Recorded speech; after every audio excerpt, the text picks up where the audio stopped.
రైతులను ఆదుకోవడమే తమ ప్రభుత్వ లక్ష్యమని ముఖ్యమంత్రి రేవంత్ రెడ్డి అన్నారు. గత ప్రభుత్వం చేసిన తప్పులను ప్రజా ప్రభుత్వం చేయదని ఆయన అన్నారు. గత ప్రభుత్వంలో రాళ్లు రప్పలకు రైతు బంధు ఇచ్చారన్నారు. చెప్పిన మాటకు కట్టుబడి రైతులకు రుణమాఫీ చేసిన ఘనత కాంగ్రెస్ పార్టీదని సీఎం రేవంత్ రెడ్డి చెప్పారు. గత ప్రభుత్వ హయాంలో రైతు ఆత్మహత్యల్లో తెలంగాణ 2వ స్థానంలో ఉందని ముఖ్యమంత్రి రేవంత్ రెడ్డి తెలిపారు. రైతు భరోసాపై ప్రజలెవరికి అనుమానాలొద్దన్నారు సీఎం. అర్హులైన ప్రతి ఒక్క రైతుకు రైతు భరోసా ఇస్తామని చెప్పారు.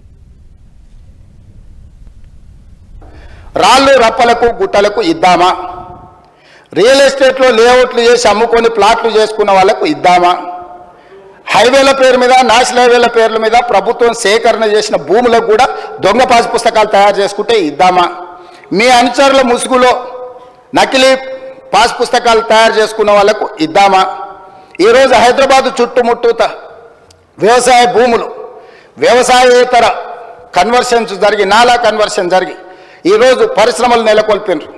వీటన్నిటి కూడా మనము ఇద్దామా? వీటి విషయాలలో మీరు స్పష్టమైన సూచన చేయండి. తెలంగాణ రాష్ట్రంలో 2014లో అధ్యక్ష 898 మంది రైతులు ఆత్మహత్య చేసుకున్నారు అధ్యక్ష. 2015కు వచ్చే వరకల్లా నెంబరు 1358కి పెరిగింది అధ్యక్ష. 2016లకు వచ్చే వరకల్లా 632 మంది ఆత్మహత్యలు చేసుకున్నారు అధ్యక్ష.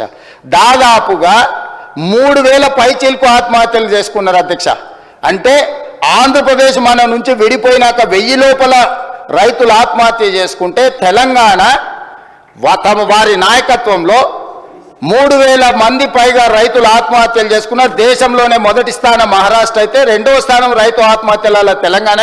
3 సంవత్సరాల లెక్కలు మొత్తంగా మొదటి సంవత్సరంలో 25,35,963 మంది రైతులకు 20,616,89 నా ప్రభుత్వం, మా ప్రభుత్వం, ప్రజా ప్రభుత్వం రైతు రుణమాఫీ చేసి రైతుల రుణం తీర్చుకున్నాం అధ్యక్ష. ఇది మా పనితనం, ఇది మేము రైతుల పట్ల చూపించిన ప్రేమ, ఆప్యాయత. ప్రతి నెల 6,500 కోట్లు ఆనాడు సంవత్సరానికి చెల్లించాల్సిన కిస్తు ఈరోజు ప్రతి నెల చెల్లించాల్సి వస్తుంది. 1,27,000 కోట్ల రూపాయల అప్పులు తెచ్చి మేము గజ్వేల ఫామ్ హౌజులు కట్టుకోలే, జన్వాడల ఫామ్ హౌజులు కట్టుకోలేదు, మోయినాబాద్ల ఫామ్ హౌజులు కట్టుకోలేదు, లేకపోతే ధరణిలో మేము భూములను కబ్జా పెట్టుకోలే. ఎక్కడికి పోయినాయి అధ్యక్ష? వాళ్ళు చేసిన పాపం, వాళ్ళు 10 ఏళ్ళ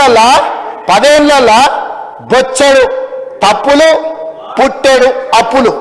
వాళ్ళు చేసిన తప్పులను సరిదిద్దడానికి, వాళ్ళు తెచ్చిపెట్టిన అప్పులను కట్టడానికి, అప్పులు కట్టడానికి మళ్ళీ అప్పులు చేయాల్సి వచ్చింది అధ్యక్ష.